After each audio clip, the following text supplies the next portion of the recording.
Alrighty, we are officially live. I'm so excited to get our February Lunch and Learn going. We're going to have a guest today, this afternoon. Our guest is a guy named Thaddeus Rex. I'm really excited for you all to learn from him. And our topic of today's conversation is identifying your blind spots. Now, if you are watching the recording of this, you can fast forward by about 4 minutes. We are going to get started in 4 minutes. But if you're watching the live session, I love you can introduce yourself in the comments section. We're going to get started in a moment. I'm actually going to post the link on our website right now, but I'm excited to get going. We've got a lot of fun things to talk about, especially as it pertains to mentoring relationships and just ultimately making the most out of this mentoring relationship and how we can go about doing that.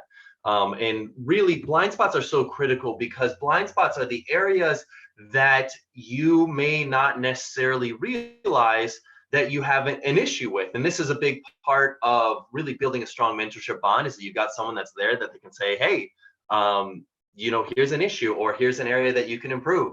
And so this is something that's pretty critical. And we're bringing in a guest expert. Like I said, his name's Thaddeus Rex. He's the founder of a company called the I-Team. He helps companies build and grow their cultures, help connect people together, and more or less help people in mentoring relationships build and grow those relationships. He's got a lot of insight, especially on the topic of finding your blind spots. His whole mantra is leading with your edge. I'm really excited for you all to learn from him. But yeah, I'm really excited for this to get going. I'm going to make a little comment in the comment area. Welcome to the Lunch and Learn. Please introduce yourself. Boom. All righty, I'm excited to get going. We're going to get started in about 2.5 minutes. And yeah, we're going to get just started in just a moment. Our guest speaker, Thaddeus, is not quite on the video yet, but he will be soon. And I'm excited for you all to learn from him. And I'm excited for us to have this conversation. And if you've got any questions, by the way, any questions at all about anything that we cover during this workshop, please feel free to post it in the comments section, and we'll answer any questions you may have, respond to any comments you make. I mean, that's the beauty of having a live session, is that you can interact with us. So I'm very excited for to do that, because it helps build community, it helps build engagement, it helps just show a little bit more about what I guess this program is, and obviously when we bring in a guest speaker, it allows you all to interact with our guest for this workshop, because the point of these Lunch and Learns is to provide you with the most up-to-date information on how to build strong mentoring relationships.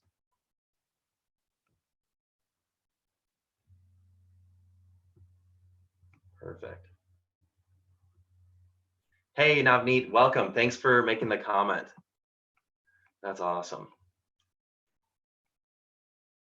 So like I said, we're going to get started in about a minute. And I'm really excited for us to start and chat about finding your blind spots in a mentoring relationship. But yeah, as I was saying earlier, blind spots are all about, really, what are the areas that you might not necessarily realize are holding you back from getting to where you want to be? And what are the areas that are potentially holding your mentor back from getting where he or she could potentially go with their professional next step? And so having this mentor relationship in an employee setting is so critical, because if you can help somebody unlock an area that's been holding them back, you can really help them really take some positive, strong steps towards essentially really being better as a professional at your company. So I'm really excited to get started. Hey, Wendy, thanks for making the comment. Excited to get going. Great to be here. Hey, Thaddeus, you're here. Welcome, welcome. So we're going to get started in about 30 seconds. Thaddeus is our guest. Thanks for joining me, Thaddeus. How are you? I'm fantastic. Great to be here.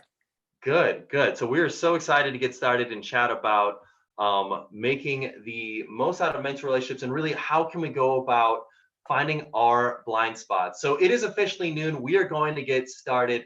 As I mentioned before, our topic of today's workshop is on finding your blind spots in a mentoring relationship. By the way, if you're watching this right now in the live session, please feel free to post any questions you have. Introduce yourself in the comments section. Would love to learn a little bit more about who's here, help build that community of people who are watching. But our guest today is Thaddeus Rex. Thaddeus is a speaker, facilitator, and coach, and is the founder of the I-Team, a private coaching group for Gen X CEOs.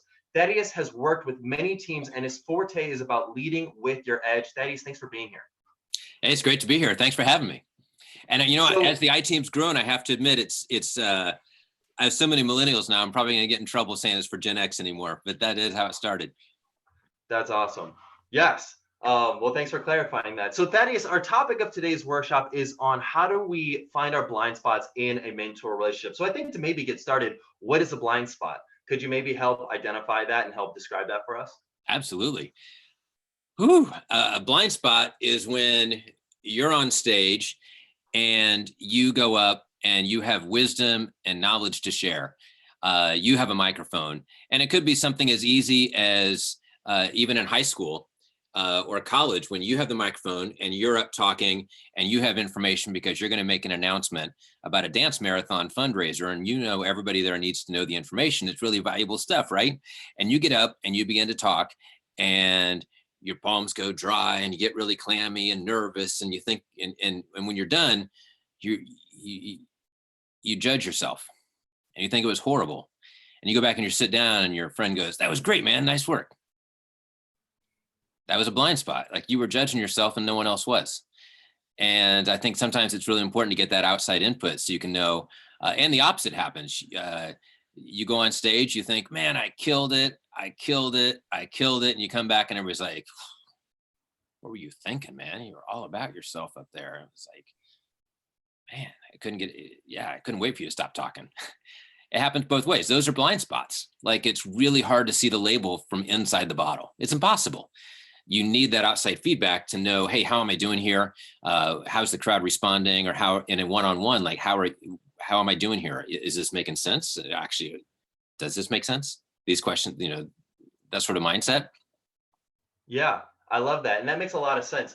And I think I'd love to almost translate that almost into a professional atmosphere, because Sure. I mean, maybe not everybody's had experience public speaking or giving a presentation. I know I've spoken with one of our corporate partners. His name's Ron. He mentioned that one of his things that makes him most nervous is public speaking. And I think that story that you kind of identified, his Same thing in a boardroom, right? Yeah, or So just you even have a in a new work presentation. environment.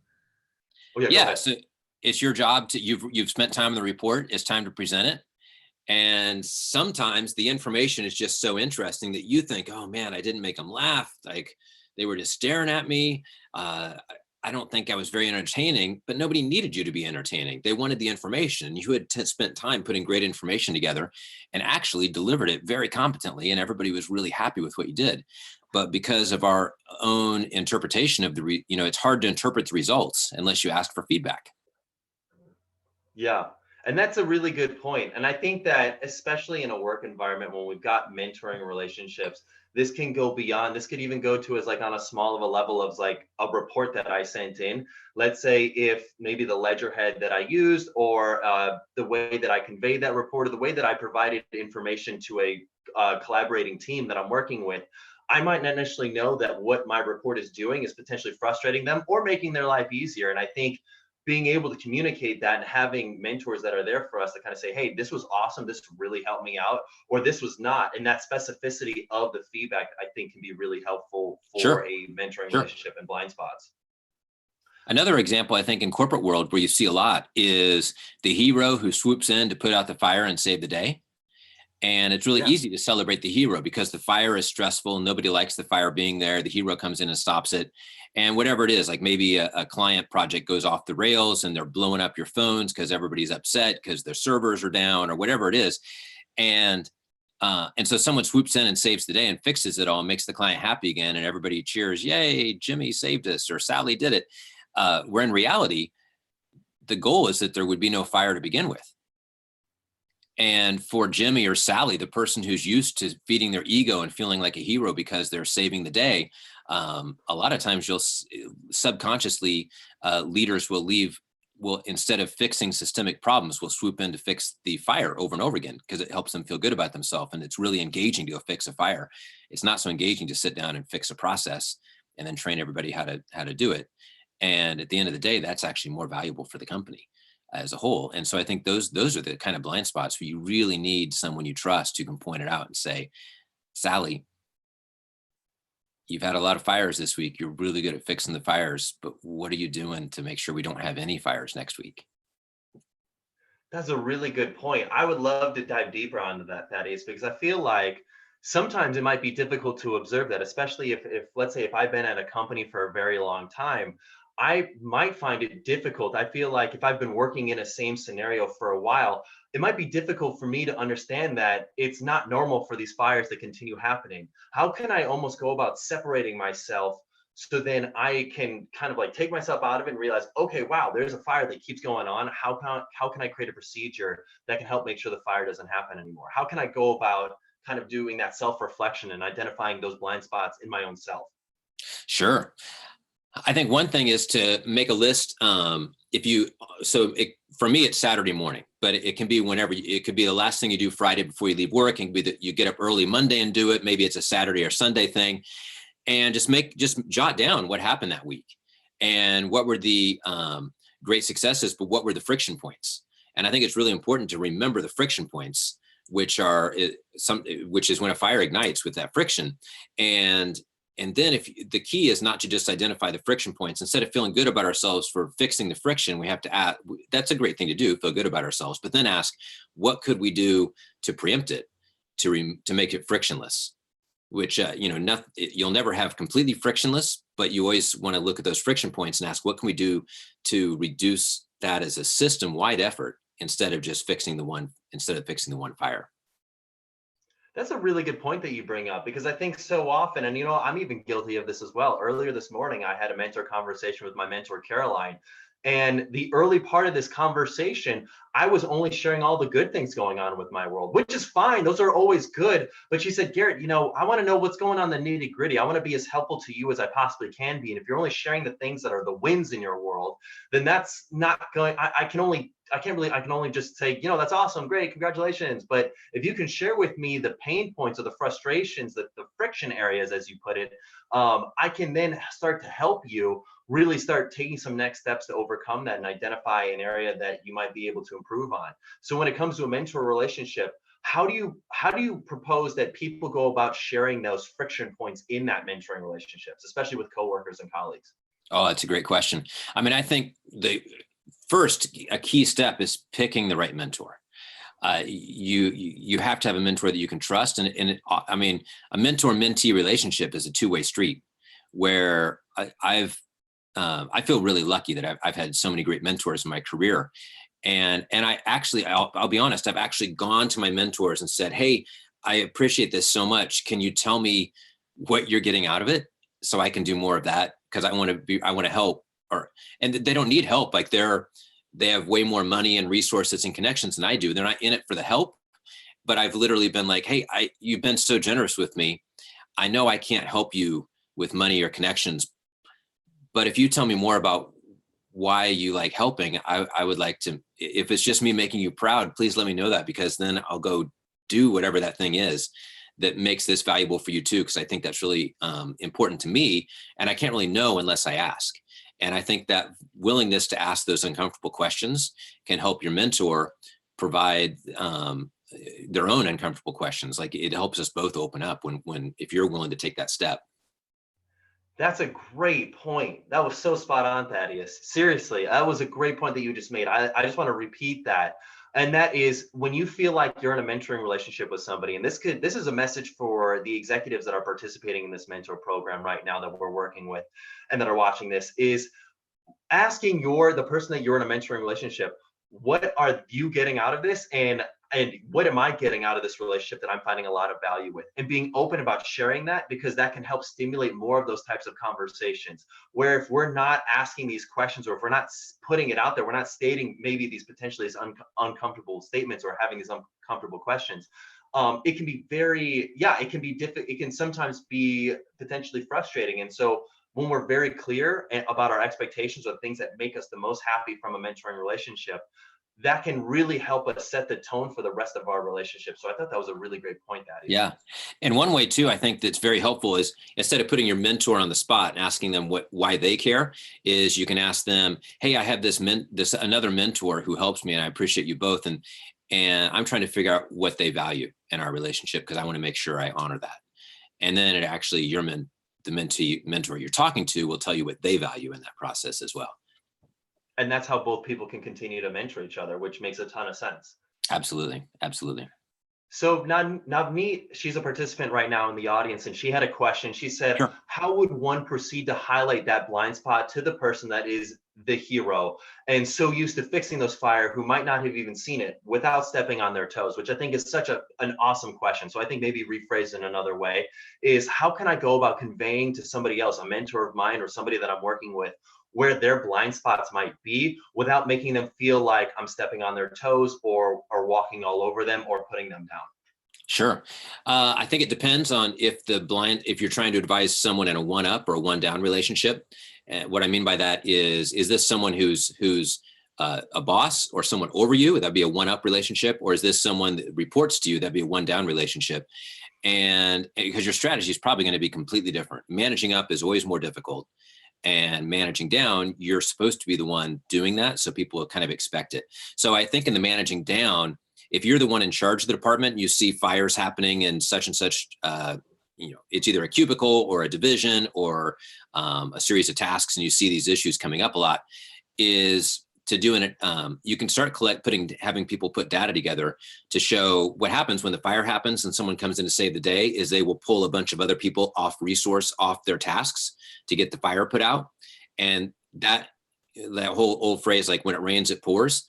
And that's why, because although we're mixing rain and fire metaphors here, but when one fire and you pull other people off their tasks to get that fire put out, then you increase the chance that a fire happens in whatever they were working on because they're no longer paying attention to it. And as a manager, when you're overseeing people, you can start to collect data on efficiencies and, okay, why this department's so much more efficient than that department, and let's look why. And you can kind of put the hero on the spot with data. But if you're managing up, that's much more difficult to do because you don't have the resources to go coordinate, collect data, and take it back to your boss. So you have to be a little more subtle in it. And sometimes I think one of the best ways is just with questions.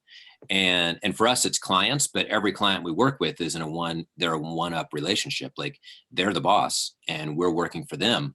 And I learned years ago, it's very, very counterproductive. Even if somebody's paying you for advice, to just tell them what you think is typically very counterproductive. People, based on just cognitive dissonance, but you just have to remember, everybody you meet has this story running in their mind 24/7. And the story is, I'm smart, I'm capable, I make good decisions.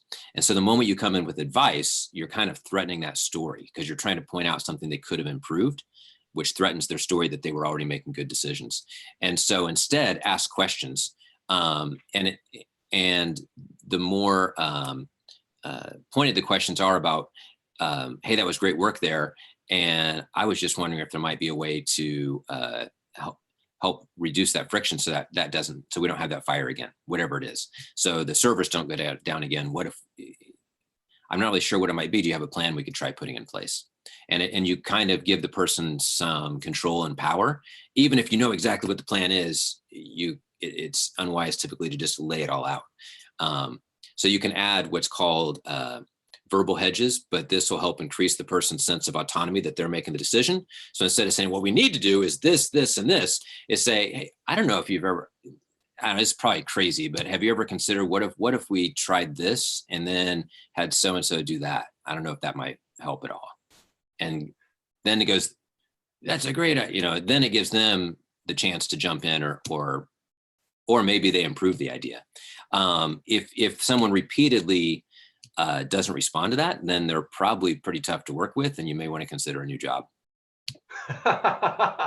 That's a great point. And it sounds like you're harnessing your inner Dale Carnegie there with that advice, because I think it's very spot on. And this, by the way, is advice not only for managing up, but I even see this in mentor relationships. And what often we'll suggest is that, as opposed to offering advice from the perspective of like, hey, this is what you need to do because I've had 30 plus years experience in this space, asking questions. And that might take a little bit more time. It might take a little bit more thought. But in terms of how well it's received, in terms of how beneficial the person perceives that time to be spent, increases incrementally if they feel like they've got control over it. It's like the IKEA effect.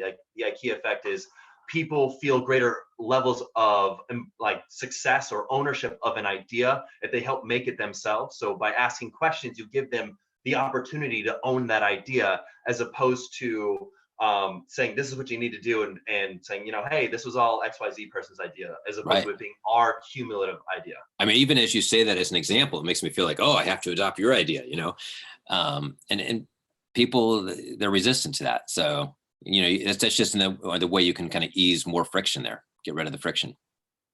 That's a great point. Now, I want to talk a little bit more about Navneet's question on the flip side of how can I brace myself emotionally for receiving these blind spots, for receiving these questions, so then it doesn't challenge my ego or my emotions. How can I get myself into a emotional and mental state and physical state ready to receive this information?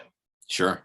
Well, I think so first step is self-awareness, being aware of how much need for approval we have. Everybody has different levels of that. How much need for approval do we have? How much need to accommodate the other person do we feel subconsciously? How comfortable are we with conflict? And those all tend to move together. And if you're so I personally, I tend to be someone who's really uncomfortable with conflict, and I tend to have a high need for approval. I mean, why else would I go be a professional musician for 10 years? And but I also am very we could call it, it's not assertive in the way like being comfortable with conflict. It's more like ambitious. Like I feel like there are things I really want to build and I work really hard to do them. So over time, my ambition has helped blunt my need to accommodate or need for approval, where I start to mitigate and regulate my emotions better. So both have come down. My ambition drives me less because I'm able to mitigate it, and my need for approval is really blunted because my ambition, I've learned to like shift. So if I'm in a conversation and I know I have a high need for approval, I'll shift into the ambitious part of my personality and kind of ignore the need for approval part. But it's really knowing who you are and what your strengths are, so that you know where to shift and how to get there. That's a really good perspective. But what if I'm in, let's say, what if I'm in a mentoring relationship with somebody and I can clearly see their blind spots, but they may not clearly see their own blind spots. And I'm Sure. struggling to figure out, how do I communicate to this person without challenging their ego or making them feel put down? Can I do this in a way, or can I almost convey to them, you know, hey, I know that this is something that's worked for me, and almost propose it as a suggestion of your own situation, as a way for them to maybe relate and say, oh, cool, no way, I can kind of feel that way as well. What do you think about Sure. that? I think that, so everybody has a different level of comfort with their own self-awareness, or is really like, how self-aware are they? So someone with really low self-awareness may not even be aware they have blind spots. So so if you're mentoring someone who's just beginning their leadership journey and really doesn't even know they have blind spots, it may start with a conversation of other people to point out blind spots that they can see and justify, and then point out blind spots in people who they consider successful, people they admire. And you're helping point out blind spots and weak spots in the people that they look up to, and pointing out that we all have them. And it can just start with a simple question of, where do you think some of my blind spots are? As the mentor, I might ask my mentee where they think some of my blind spots are that I could work on. And I might ask them, like, where do you think some of your blind spots are? What do you think are the things you need to work on? And someone with really low self-awareness will tend to blame their blind spots on other people. Well, everything's great, it's just my husband's fault, right? Or everything's great, if my boss weren't such a problem, I'd be like really successful. And so, but then you can point that out. It sounds like your blind spots, I don't actually hear any of your own weaknesses. I hear you talking about other people's weaknesses. And when you point that out to somebody, it's really hard to continue doing that and feel legitimate about it. Like they're kind of forced to start looking into themselves and ask what they might be missing. Or keep blaming other people. I think, what is it, Tony Robbins quote? There's no such thing as a lack of resources, just a lack of resourcefulness. Exactly. Yeah. So Ron brings up a really good point. Ron just made a comment in the comment section. He says a blind spot for many leaders is the inability to truly listen. Listening is not waiting your turn to talk because the leader already believes they have the answer. What are your thoughts on that? I think that makes a ton of sense. Oh my gosh. Yes. Listening skills are critical. So you can't be a good mentor or a mentee or a leader. And honestly, it's hard to be a good employee if you're not a good listener. But very few of us are born good listeners. And it's not something we're taught in, to actually listen and empathize is not something we're taught very much in our earlier life. I think for me, it's taking notes as somebody goes. I'll get permission I take notes on my phone. I use Evernote for every conversation, and early as the person begins talking, I'll just ask them if they would mind if I take notes. Like, instead of just picking up my phone and start typing because people think I'm texting someone, but you just get permission and you can take notes. And the taking notes forces you to listen because you're obviously engaged in what they say. I think the other key thing is to be engaged in the conversation. Like, you have to be able to ask questions.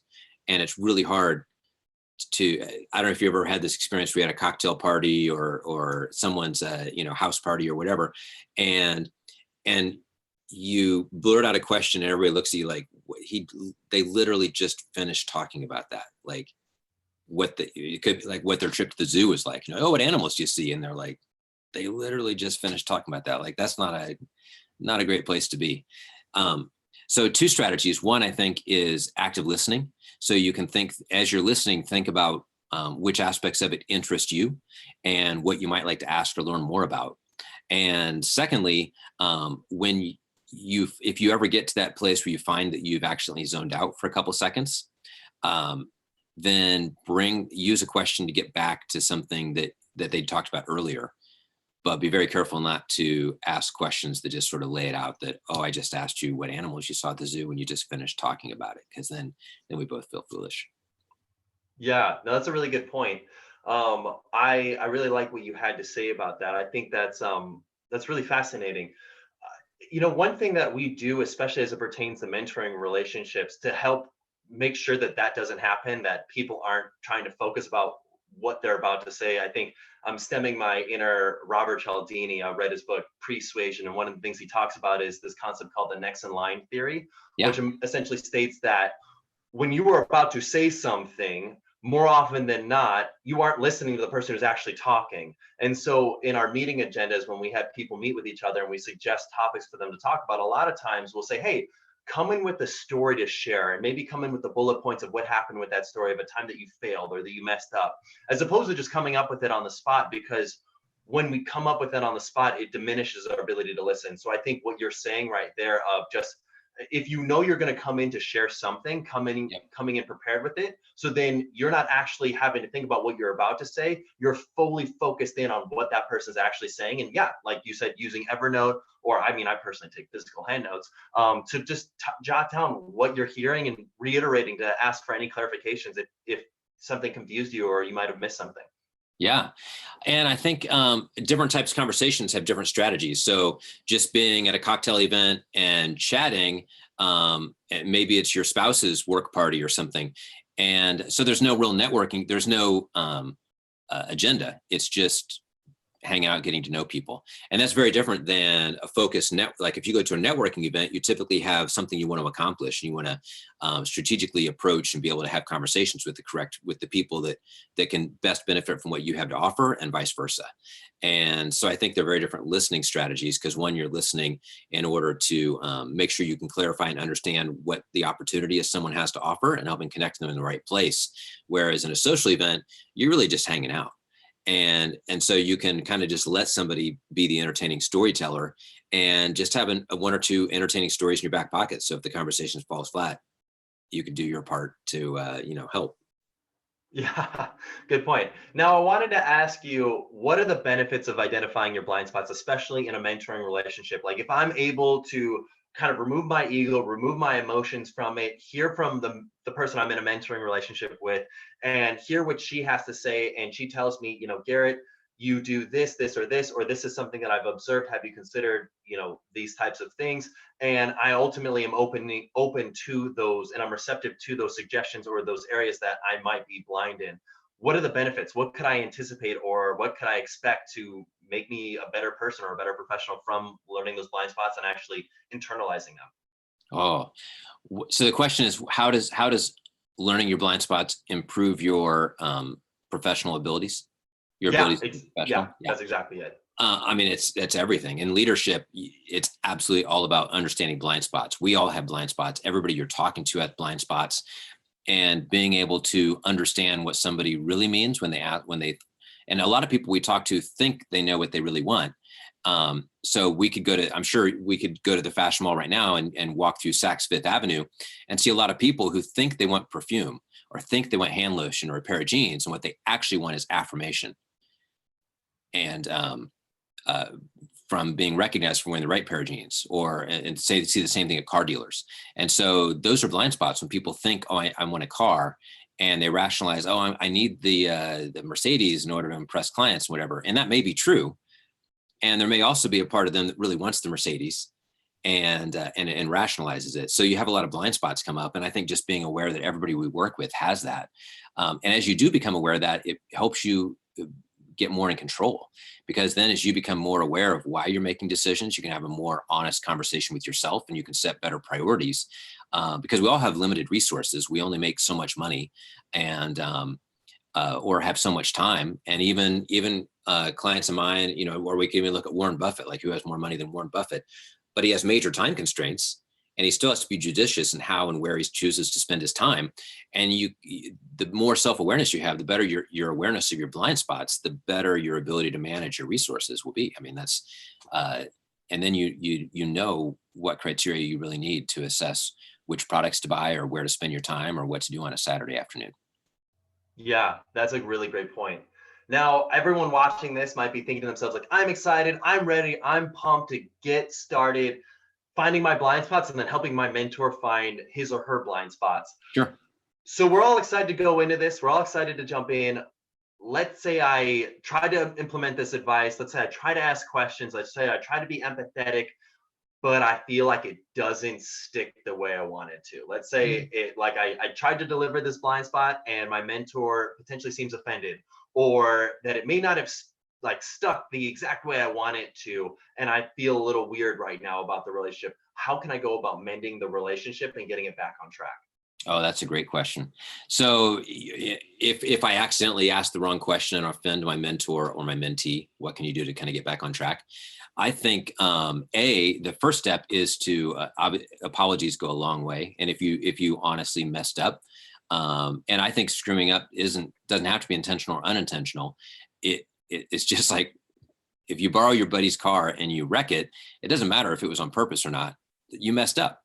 And it's really key to go apologize. And if you have that mentor relationship and you accidentally, have a fender bender in it, you ask the wrong question or you come across abrasive, I think the key is to own up to it and take responsibility for the mistake. The worst thing you can do is to blame and shift responsibility, because then you just weaken the relationship further when you do that. I think it's really key to take responsibility, and taking responsibility includes a genuine apology, an apology that, I'm really sorry. I shouldn't have blah, blah, blah. You want to avoid those, I'm really sorry, but if you hadn't blah, blah, blah, right? So anytime you hear somebody apologize and then, or I'm sorry if I offended you, that's like, yeah, I said something, you got offended, I'm really sorry. Like, no, a real apology is, I am so sorry. I can't believe I said that. I feel terrible. And I'm going to take steps to make sure I don't accidentally, ask a ridiculous question like that again. That really wasn't fair. And so to genuinely take responsibility for it, I think is key. And the next step is you can ask, like, what can I do to make this better? What can I do to improve the situation? Because I really do value this relationship, and just let them know how much you care and value the time they're spending with you. That's a great response. I love it. Thaddeus, this has been awesome. If anybody in the audience has any questions right now, please post them in the comments section. And I think just to kind of wrap up the big points that I've kind of taken away from this Lunch and Learn so far, and that is: 1, finding your blind spot is critical. 2, helping your mentor find his or her blind spot is critical as well. But 3, most importantly, you have to be gentle. You have to ask questions. And by the way, it is better to give it a shot than to not go for it at all, because you're only hampering you and your mentor's relationship. But if you do by chance cross the line, and you'll find out and you'll feel it when you're in that relationship, own it, apologize. Don't give a wishy-washy apology. Don't say, I'm sorry, but, or I'm sorry if. It's I'm sorry. And I did not mean, I was not that I wanted to be helpful. And I realized I messed up. I should not have asked that question. And, you know, you can even convey that it's a learning process. Like I wanted to apply what I learned in this lunch and learn. And I wanted to do something that I feel like could make our relationship stronger. So Thanks for having me, Garrett. I had a great time. Guys, use those mentors. You're really lucky to have something like this. Good luck. if anybody in our audience is interested in connecting with you, Thaddeus, how can they connect with you? Yeah, sure. I'm assuming we can put my website down in the link. It's just thaddeusrex.com. And there's information about my keynotes, the I-Team, a group of CEO think tanks I run. And I look forward to hearing your comments. Thank you all for being here. Perfect. Thanks for being here, Thaddeus. Thanks for having me.